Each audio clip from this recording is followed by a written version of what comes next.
Hola médicos, bienvenidos a una nueva lectura de guía de práctica clínica. En esta ocasión vamos a hablar acerca del diagnóstico y tratamiento de la hipertensión arterial en el adulto mayor. Mi nombre es Darío Treviño y esto es Red Médica Blog.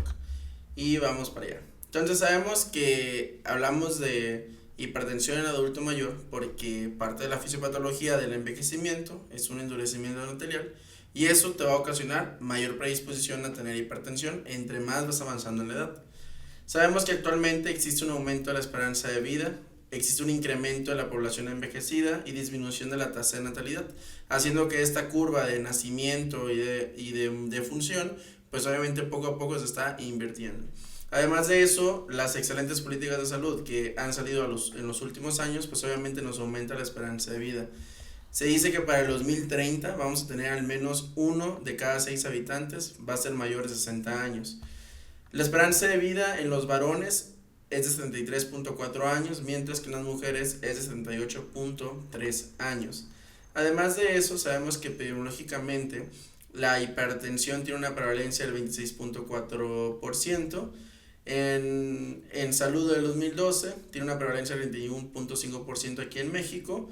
En pacientes con obesidad es del 42.3% y en aquellos con diabetes es hasta el 65%. También es importante saber que hasta el 73.6% de los diagnosticados van a recibir tratamiento, pero menos de la mitad de los pacientes que reciben tratamiento van a tener control. Y esto es porque no se hacen políticas correctas y demás cosas que ya conocemos. Hay ciertos factores de riesgo que no son modificables y que obviamente van a aumentar el riesgo de que un paciente presente hipertensión, como la edad avanzada, la historia familiar y la raza. Los pacientes de raza negra son los que tienen más frecuencia de hipertensión y no solamente eso, también de hipertensión más grave, con daño a órgano blanco. Después de eso le van a seguir los hispanoamericanos, asiáticos y los blancos. Algunos factores de riesgo modificables, pues obviamente van todo el contexto del síndrome metabólico: obesidad, dieta con alto contenido de sodio, consumo de alcohol excesivo, que tengan inactividad física, diabetes, dislipidemia, que tenga una reducción del número de nefronas, que tenga enfermedad renal aguda o crónica, personalidad depresiva o con tendencia a la depresión y deficiencia de vitamina D. También sabemos que los síndromes geriátricos van a coexistir al mal desarrollo y que también van a ser factor de riesgo para que un paciente hipertenso tenga una peor control de la presión. Esta coexistencia se va a incluir con fragilidad, con depresión, con el deterioro cognitivo, con el riesgo aumentado de caídas y con la polifarmacia. Evidentemente la polifarmacia y hipertensión están totalmente ligadas. En los adultos mayores también sabemos que existe un predominio de la hipertensión sistólica, esto como resultado de la pérdida de la elasticidad de los vasos sanguíneos por una aterosclerosis progresiva. Esto evidentemente se trata de la fisiología del envejecimiento. Es importante recordar que el envejecimiento se va a caracterizar por la disfunción progresiva de varios órganos. El sistema cardiovascular se van a presentar cambios estructurales y funcionales que de poco a poco van a generar un deterioro de la función cardiovascular y que van a favorecer el desarrollo de enfermedad cardiovascular. Esta parte de la fisiología del envejecimiento es importante reconocer varios cambios a nivel cardiovascular, como pueden ser cambios estructurales del ventrículo izquierdo, hipertrofia o remodelado ventricular, cambios estructurales valvulares, cambios en el sistema de conducción, también cambios funcionales. Va a alterarse el ritmo cardíaco, usualmente son más bradicárdicos los pacientes, el PR puede prolongarse un poquito más, la función sistólica se va a deprimir, la función diastólica también. Va a haber cambios estructurales en los vasos periféricos y en la función endotelial. También a nivel valvular sabemos que va a existir una esclerosis con calcificación, principalmente en la válvula aórtica, y que algunos pacientes tienen más riesgo de desarrollar estenosis aórtica o valvulopatía aórtica. La insuficiencia aórtica también se puede presentar y la calcificación del anillo mitral también es otra enfermedad que se encuentra. Sin embargo, en México acuérdense que la valvulopatía mitral está más relacionada con la fiebre reumática o con la cardiopatía reumática inactiva. Además de eso, sabemos que existen otros riesgos y otros cambios fisiológicos, como puede ser la reducción de las células del nodo sinusal, por lo que tenemos más riesgo de tener trastornos de la conducción, incremento del tejido de depósito amiloide, adiposo y colágeno acerca de todo el sistema de conducción, y pues todo esto predispone a que tengamos enfermedad del nodo sinusal, del nodo AB o el desarrollo de arritmias cardíacas. También otros cambios que se pueden encontrar a nivel cardiovascular es que tenemos menor capacidad para aumentar o disminuir el ritmo cardíaco dependiendo de la actividad que estemos realizando, disminución de la frecuencia cardíaca máxima durante el ejercicio, también del gasto cardíaco y de la capacidad aeróbica.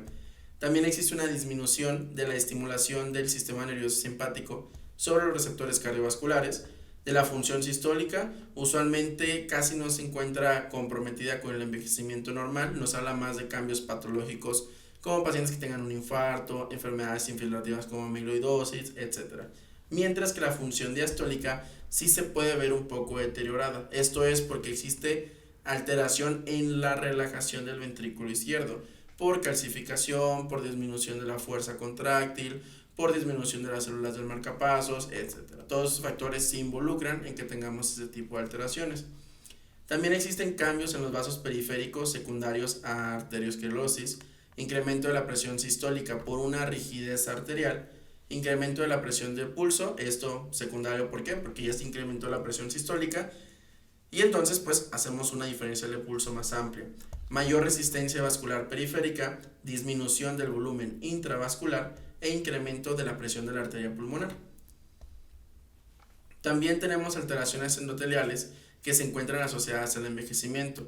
Parte de estas es disminución de la respuesta vasodilatadora a la acetilcolina, disminuye la biodisponibilidad del óxido nítrico, también va a incrementar la sensibilidad de las células endoteliales a estímulos apoptóicos, disminuye el proceso de angiogénesis y la capacidad regenerativa del endotelio vascular, disminuye la permeabilidad del endotelio y también incrementa la formación de especies reactivas de oxígeno, que va a generar a la larga pues un daño oxidativo en nuestros pacientes. Neuroendocrino y sus cambios pues pueden ser disminución de la renina plasmática, desregulación de la epinefrina, incremento de la actividad simpática, esto por aumento de los niveles de catecolaminas, podemos tener intolerancia a la glucosa o resistencia a la insulina, disminución de la hormona del crecimiento, de las hormonas sexuales, también va a existir un incremento de la secreción de glucocorticoides y una respuesta inadecuada o disminuida de los vasoreceptores. Todo esto pues obviamente propicia que un paciente desarrolle hipertensión.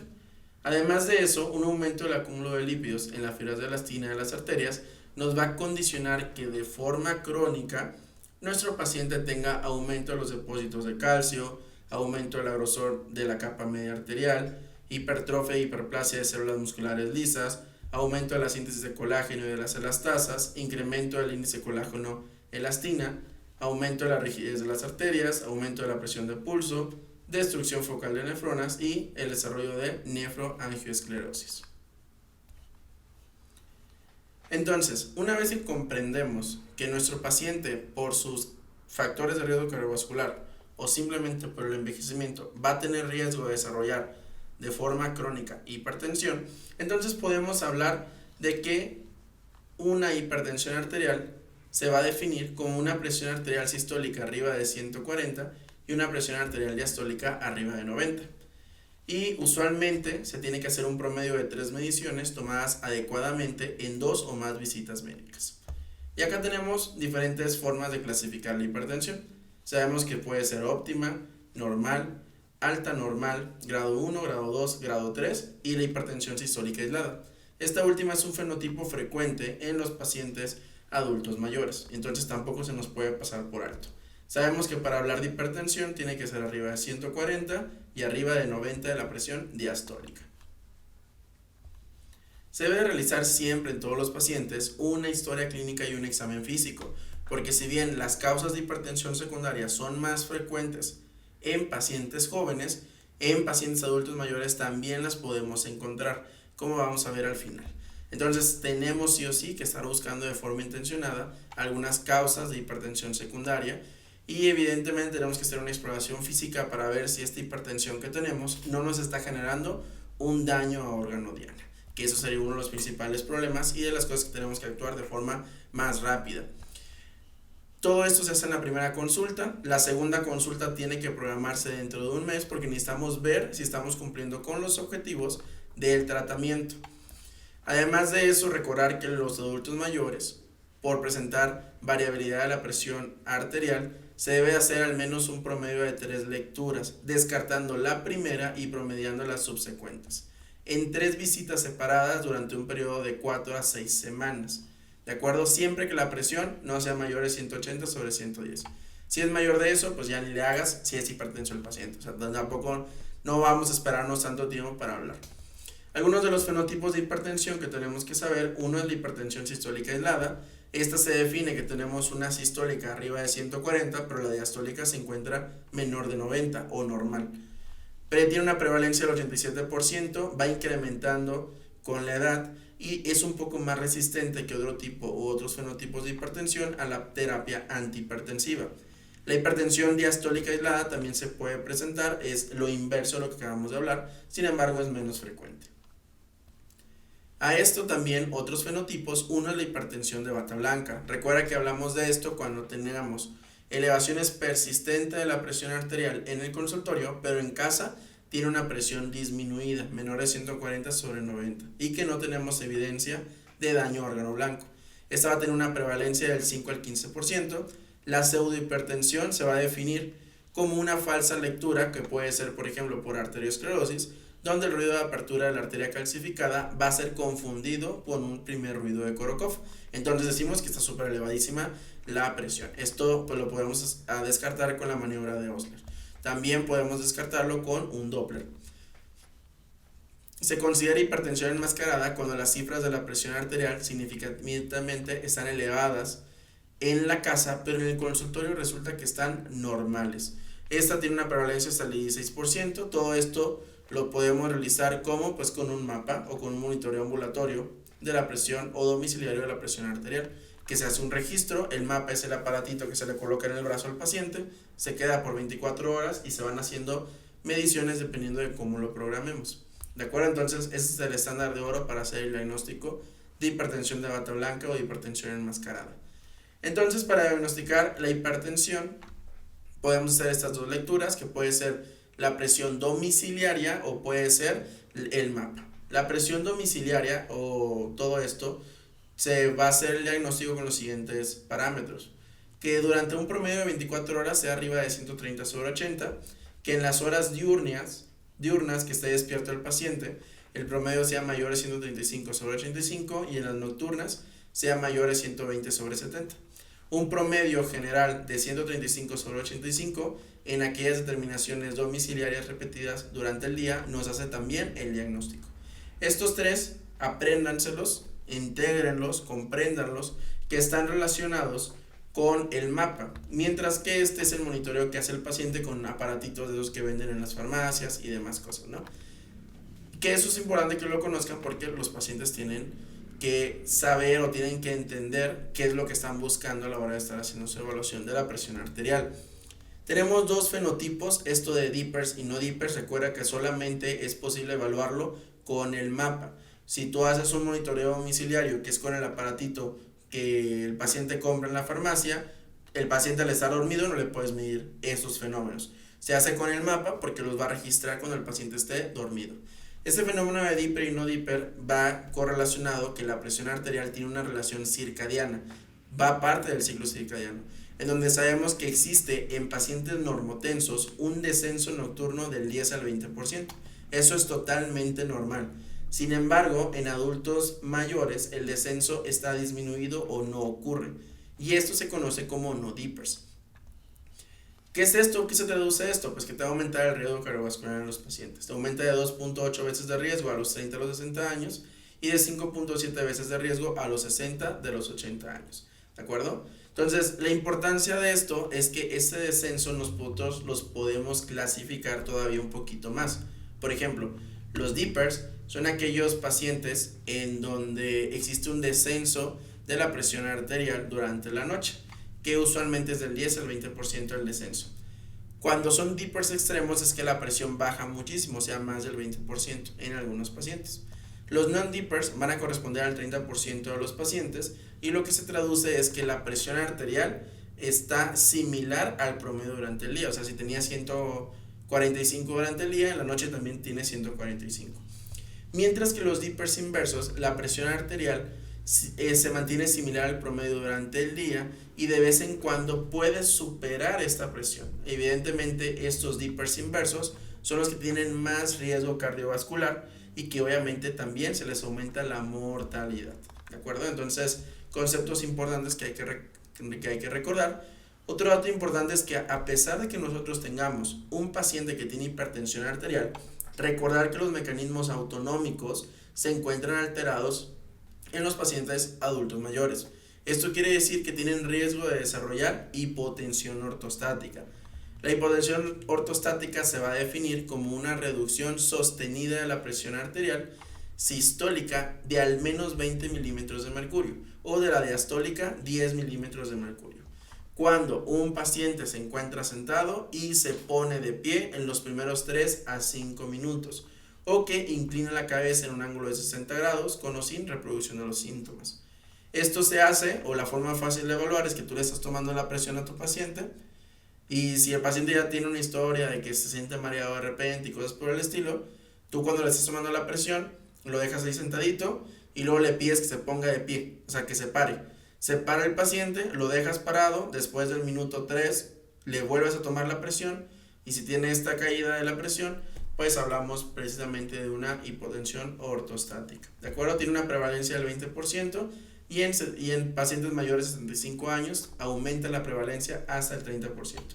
Se asocian ciertas comorbilidades como los trastornos neurodegenerativos, la diabetes, la hipertensión y el consumo de algunos medicamentos y también pues obviamente la polifarmacia. La presión de pulso es un marcador cardiovascular independiente de esos que ya se describieron desde hace muchísimo tiempo, pero que nos puede ayudar a integrar pacientes con alto riesgo y que determina o define el por qué tenemos que hacer un tratamiento de control de la presión arterial, no solamente para buscar la cifra más baja, sino más bien buscar una cifra meta, una cifra en donde no ponga en riesgo a nuestro paciente porque se amplíe la diferencial de pulso o porque tenga presiones muy bajitas. Lo normal es que tengamos valores entre 40 y 50 y este es el resultado de la diferencia entre la presión sistólica y la presión diastólica.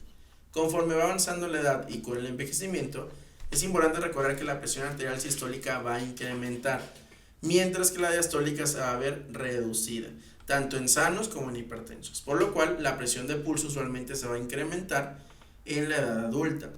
No se recomienda disminuir demasiado la presión arterial diastólica en los adultos mayores porque esto aumenta la presión de pulso y el incremento de la presión de pulso le aumenta el riesgo cardiovascular a nuestros pacientes. Otros casos que tenemos que evaluar siempre en todo paciente es la hipertensión secundaria.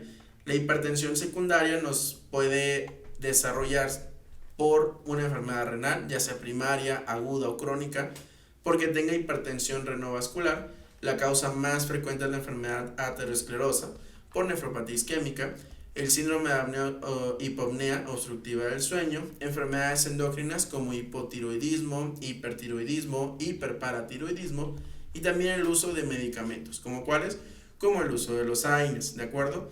Hablamos de un uso crónico que aumenta la presión arterial cuando son más de 7 días o más de 4 días a la semana con dosis altas.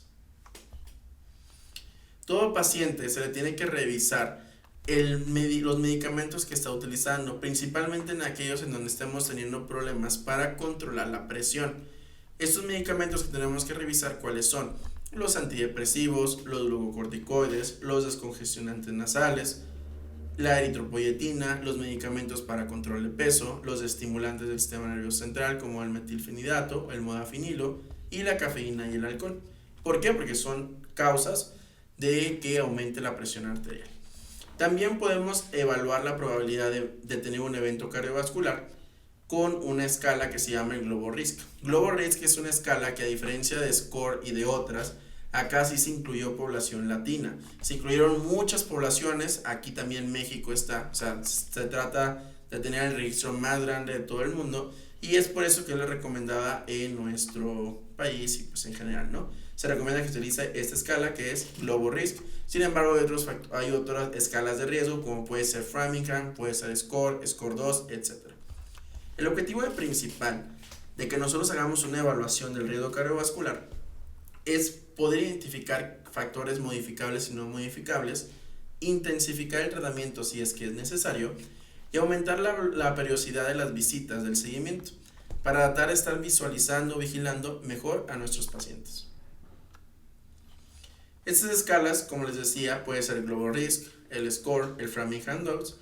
Recordar que todo paciente mayor de 40 años se recomienda que se haga una evaluación del riesgo cardiovascular, principalmente en quienes, en aquellos que tengan historia cardiovascular a edad prematura, varones menores de 55 años y mujeres menores de 65 años, que tengan hiperlipidemia familiar, tabaquismo, hipertensión, diabetes y que tengan concentraciones de los lípidos elevados y que no necesariamente sea un trastorno familiar, sino que ya tenga hipercolesterolemia, hipertrigliceridemia, etc. La escala de Framingham recuerda que también nos habla de riesgo bajo, moderado y alto, dependiendo del porcentaje y de los factores evaluados a 10 años. Y recuerden, siempre se va a repetir de forma sistemática el riesgo cardiovascular cada 5 años a las personas catalogadas con riesgo bajo en el abordaje inicial. También es importante identificar los daños a órgano blanco. Recuerda que nuestra hipertensión, podemos tener hipertensión, pero que esta hipertensión además se asocia con daño a órgano blanco. Entonces, esto lo podemos evaluar como, pues uno, la presión de pulso, si tiene más de 60 milímetros de mercurio, en 60 años nos habla de que a lo mejor existe un incremento del grosor de la íntima, de la arteria carotidia y de hipertrofia ventricular izquierda. La hipertrofia ventricular izquierda aumenta el riesgo de 2 a 4 veces de desarrollar fibrilación auricular, insuficiencia cardíaca y muerte súbita. Y nosotros podemos apoyarnos electrocardiográficamente con varios datos. El índice de Cornell, que es la sumatoria de R en ABL más S en B3, y hablamos de positividad cuando es mayor de 20 en mujeres y mayor de 28 en hombres. También podemos confirmar la hipertrofia ventricular izquierda pues con un ecocardiograma, pero el igual estándar, recuerden que es la resonancia magnética cardíaca, evidentemente. También hablamos de enfermedad arterial periférica, pues cuando hacemos tamizaje de la evaluación del índice tobillo-brazo.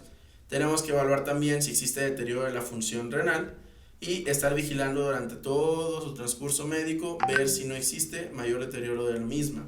Hay que determinar la proteinuria y o microalbuminuria en todo paciente con diabetes mellitus. La retinopatía hipertensiva también la tenemos que evaluar. Recuerda que aquí utilizamos una clasificación que se conoce como clasificación de Kate, Wagner y Barker. Nos habla de 4 grados, los grados 3 y los grados 4 van a indicar un daño a órgano blanco y ya se va a asociar a un riesgo, el doble de riesgo de presentar un evento vascular cerebral. El tamizaje, ¿cómo se realiza? Pues con un estudio de un oftalmoscopio de forma directa, y lo que hacemos es, en aquellos pacientes que sean mayores de 65 años con hipertensión y con disminución de la agudeza visual, se recomienda que sean valorados con un oftalmoscopio o directamente que los vea un oftalmo para descartar que no tenga retinopatía hipertensiva. Algo clásico siempre que se dice es que los pacientes con retinopatía hipertensiva van a tener enfermedad renal crónica, y en aquellos que tengan enfermedad renal crónica probablemente también ya tienen retinopatía hipertensiva. Esos son los grados que les comentaba. El grado 1 nos habla de un ligero modesto estrechamiento de las arteriolas de la retina con una relación arteria-vena mayor o igual a 1/2.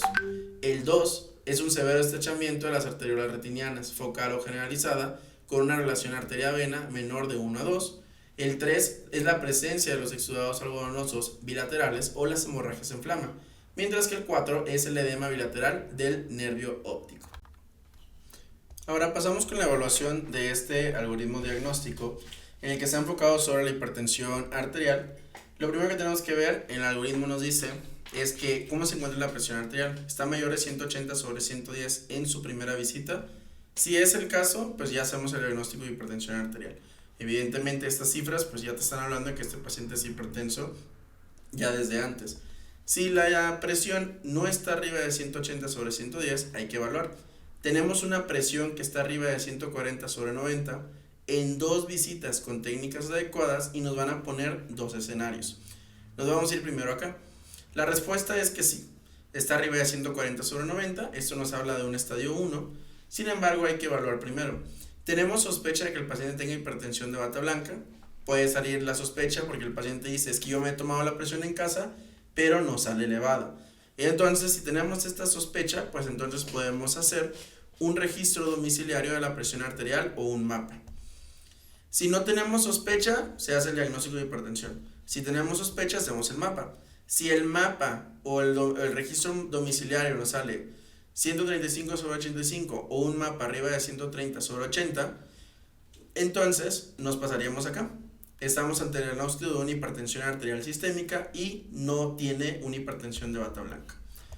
Si al hacer esto nos salen cifras menores, pues se descarta la hipertensión arterial sistémica y podríamos integrar el síndrome de bata blanca, ¿de acuerdo? Si en el caso de que tengamos una presión arterial que sea menor de 140/90, lo siguiente es que tenemos que pensar, ¿este paciente podrá tener una hipertensión enmascarada? Si es el caso, recuerda que la hipertensión enmascarada es que en el consultorio las cifras van a estar bajitas, pero en la calle anda todo hipertenso. Hay que hacer un monitoreo domiciliario de la presión arterial o un mapa y valorarlo. Si tenemos cifras superiores, mayores 135/85 o un mapa mayor a 130/80, entonces hablamos de una hipertensión enmascarada, que progresivamente lo más probable es que en algún momento se catalogue como una hipertensión arterial sistémica. Hay que evaluar el escenario de forma individual y dar tratamiento si lo ocupa. Si el monitoreo domiciliario o el ambulatorio, que es el mapa, salen menores de las cifras determinadas, pues entonces se descarta que este paciente sea un paciente hipertenso. Lo siguiente que tenemos que evaluar es que estas medidas no farmacológicas nos van a dar impacto sobre nuestra presión arterial. Por ejemplo, la reducción y el mantenimiento del peso, una pérdida de 5 kilos, se asocia a una reducción de la sistólica de 4 milímetros de mercurio y de la diastólica de 3. La actividad física regular va a disminuir de 2 a 5 sistólica y de 1 a 4 milímetros de mercurio la diastólica. Las dietas DASH pueden reducir hasta 11.2 milímetros de mercurio, la restricción de sal hasta 5 gramos al día de sal, reducirla de 1 a 2 milímetros de mercurio. El consumo moderado de alcohol también puede reducir, acá nos habla de gramos a diferencia de unidades como podemos encontrar en otras guías, de 4 y de 2 sistólica y diastólica correspondientemente, y el automonitoreo nos habla de que puede haber una reducción de hasta 1.8 milímetros de mercurio en la sistólica y 2.5 en la diastólica. Esto es porque el paciente se hace más consciente de lo que tiene que estar haciendo y si lo que empezó a hacer está bien y le está funcionando. Sin embargo, también tenemos que saber que la actividad física, si hablamos de un adulto mayor, es importante, porque hay que ver cómo es nuestro adulto mayor. ¿Es un adulto mayor funcional? ¿Es inactivo o es un frágil hipertenso? Si es funcional, el paciente puede realizar su actividad física aeróbica de 3 a 4 veces por semana y cada sesión debe ser una intensidad de moderada a vigorosa y de al menos 40 minutos. En aquellos inactivos tiene que iniciarse de forma lenta y progresiva en un lugar confortable por al menos 30 minutos al día. Si son incapaces de conseguir los 30 minutos, hay que realizar sesiones independientes de 10 a 15 minutos hasta completar los 30 minutos al día. Mientras que el adulto mayor frágil e hipertenso, el ejercicio aeróbico debe ser moderado, hay que vigilar el equilibrio y la respiración con pequeños intervalos de movimiento. Caminar 5 minutos 3 veces por semana y al conseguir 20 minutos ir incrementando de forma paulatina. En caso de no poder, iniciar ejercicios de resistencia o fortalecimiento y posteriormente iniciar con lo previamente descrito. Además de eso, recordar que el tratamiento farmacológico se les tiene que iniciar a todos los pacientes de 65 a 79 años que tengan una diastólica arriba de 90 y una sistólica arriba de 140. En aquellos mayores de 80 años lo vamos a iniciar si tiene una sistólica arriba de 160 y lo vamos a continuar, o sea, un paciente de 79 años que ahora tiene 80. Lo vamos a continuar ¿cuándo?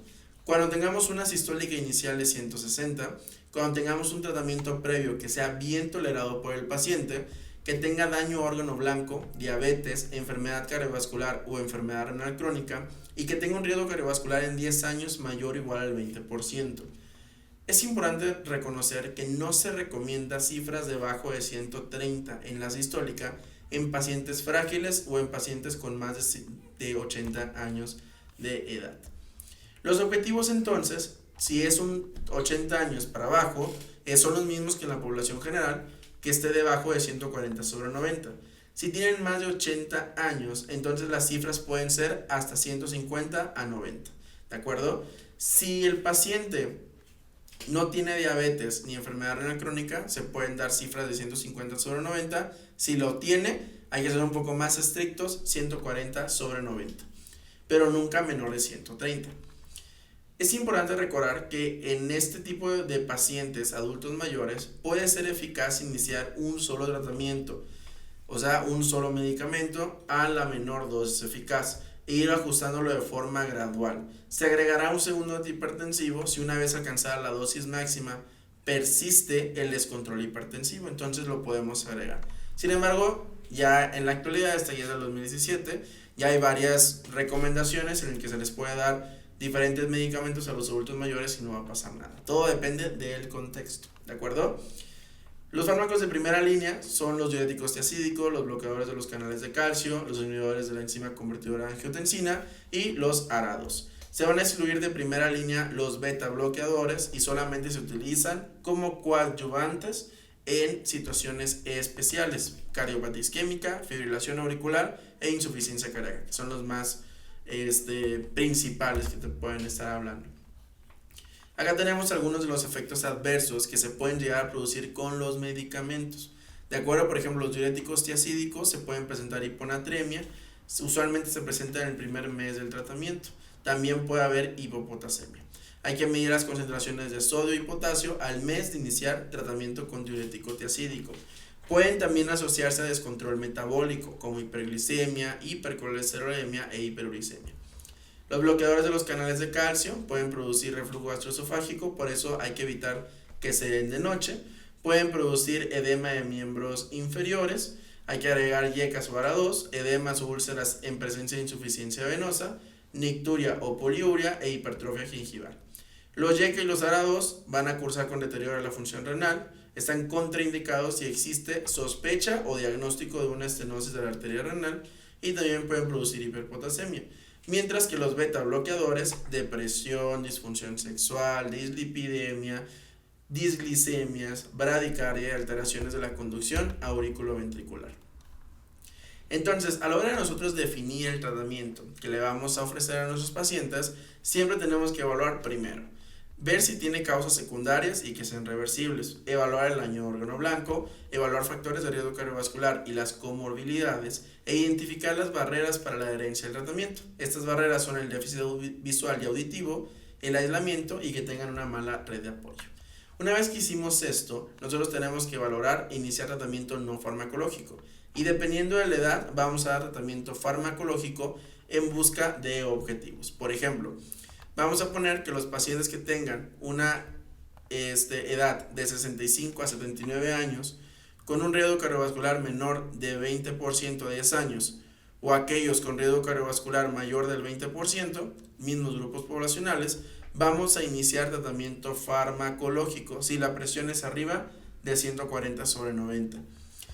En pacientes mayores de 80 años vamos a iniciar tratamiento farmacológico solo si la presión es arriba de 160 sobre 90 milímetros de mercurio. Además de eso, una vez que nosotros iniciamos nuestro tratamiento, como se dan cuenta está acá, siempre en nuestros grupos tenemos que evaluar la comorbilidad que se encuentra asociada. ¿Por qué? Porque si no tiene comorbilidades, yo le puedo dejar un tratamiento de primera línea con tiacidas y de segunda línea con bloqueadores de los canales de calcio, YECA o ARA-2. Si tiene una tasa de filtrado glomerular menor de 30, le iniciamos bloqueadores de los canales de calcio y de segunda línea pueden ser YECAs o diuréticos de ASA. Si tiene diabetes, le puedo iniciar YECA o ARA-2 y de segunda línea bloqueador de los canales de calcio o beta bloqueador. Si tiene EBC, bloqueador de los canales de calcio como primera opción y de segunda línea puede ser un diurético tiacídico, un YECA o un ARA-2.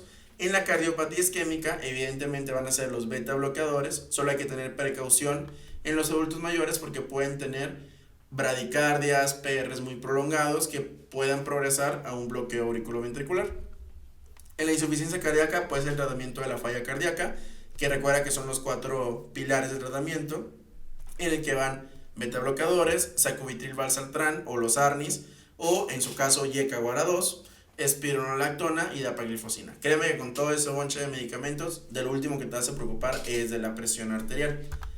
Y también A eso tenemos que añadir que nosotros tenemos que referir a nuestros pacientes a si tenemos una unidad que no cuenta con la infraestructura suficiente para dar atención y seguir las recomendaciones. Si sospechamos de hipertensión secundaria, si tenemos descontrol hipertensivo a pesar de 3 a 4 fármacos, que recuerden que esto se conoce como hipertensión refractaria e hipertensión resistente, que es el otro que ya utilizamos espironolactona y demás.